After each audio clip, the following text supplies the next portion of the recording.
Hello everybody, Sean Milburn here with Milburn Motorsports once again today, bringing you guys a video from Sonoma Raceway.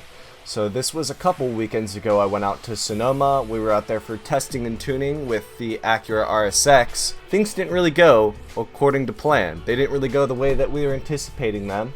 And sometimes that just happens when you're out there on the track. Not everything's going to go perfect. Things will happen that you don't like. So I figured I'm not perfect. I'm going to show you guys how I deal with having a bad session.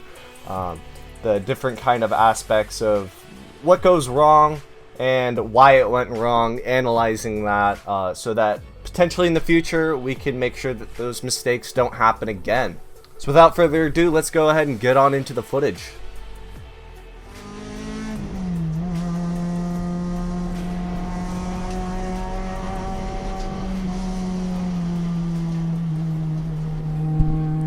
So here we are entering the track. We had a cone in the way there, just right in the middle of the pit exit. No idea why, but hopefully that got taken off for one of the later sessions in this day. Just came out of the pits, so really the first out lap, it's going to be taking it nice and easy. At least that's the intent.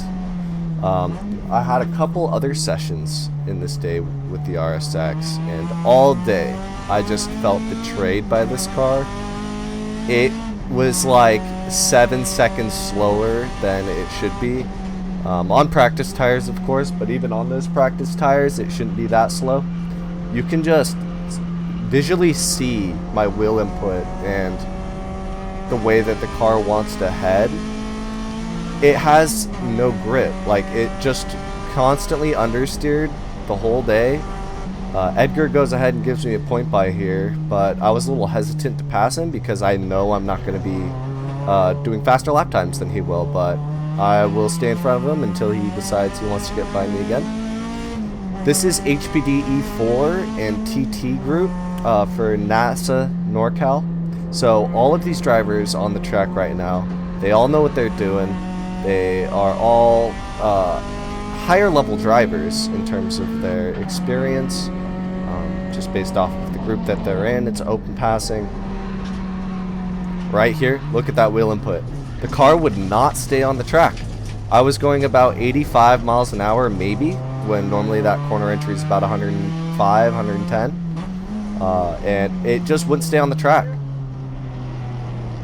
And you can see turn 11 how slow I'm going. The wheel input, the car just wouldn't turn. So lots of issues going on already. I'm kind of feeling a little bit frustrated with the car. I know it's not running right, but I'm out here driving it, trying to figure out what could be wrong. My main suspicion is the tires and suspension.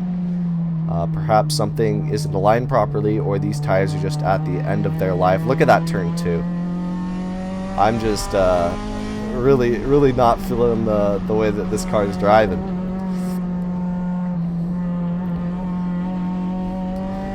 But yeah, when your car's not functioning the way that it normally does, it feels kind of not only underwhelming, but also it feels frustrating and annoying, because you know the car's capability when it's at its ideal range for performance, and when it's not up to those standards, it kind of makes you have to drive the car differently, be a lot more careful with it, which you want to be careful regardless, but you can't really trust it. And when you can't trust the car, it's hard as a driver to actually continue driving the car optimally. It kind of gets to your head a little bit, and you gotta not allow that to happen. You can see I'm not pushing any passes here. As I always reiterate throughout my videos, when you're just in HPDE driving, you want to be courteous to the other cars. So right coming out of this turn, I'm gonna go ahead and pass him. No issues there. You just gotta be ready for the other person to allow you to pass. You can see later on in this video, there's another event where we have this kind of run-in of I go ahead and pull up on it. Oh, you can see the understeer. Look at that. Look at that. Oh, fuck, bro.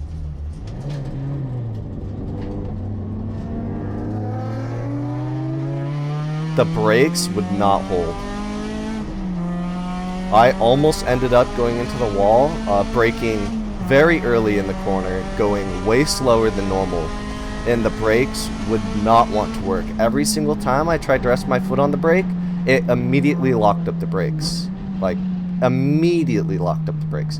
So I was trying to pump the pedal and get the brakes to come back, but I barely got it slowed down in time, and now all of my confidence in the car is kind of gone at this point. I'm out here putting down some laps, whereas if I was in a little bit more clearer of a head, I might have just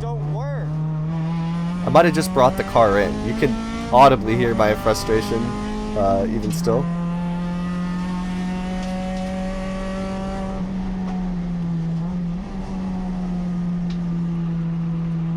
Yeah, listen to those tires. Look at how slow that corner entry is. Barely wants to work itself over. Gotta wait on the power forever. Can't even get on the gas until I'm at the rumble strip. It's all bad. Like garbage.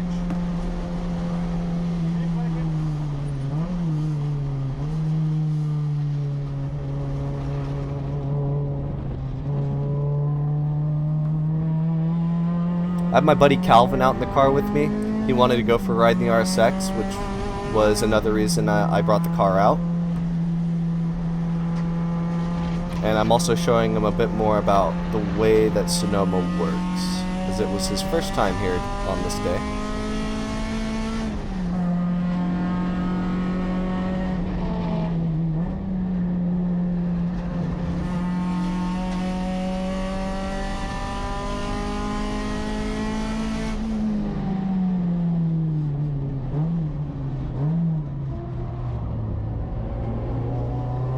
There's gotta be something down there.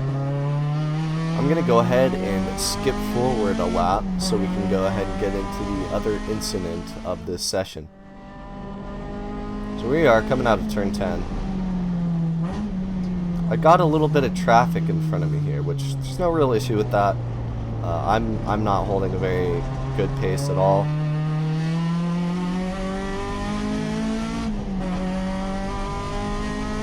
But I'm looking at the blue Porsche. He passes this guy in front of us here.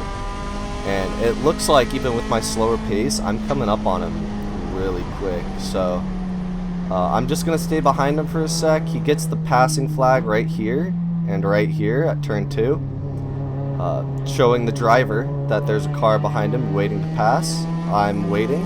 He gives me a pocket on the right and then he moves over. Bro, are you not looking in your mirrors?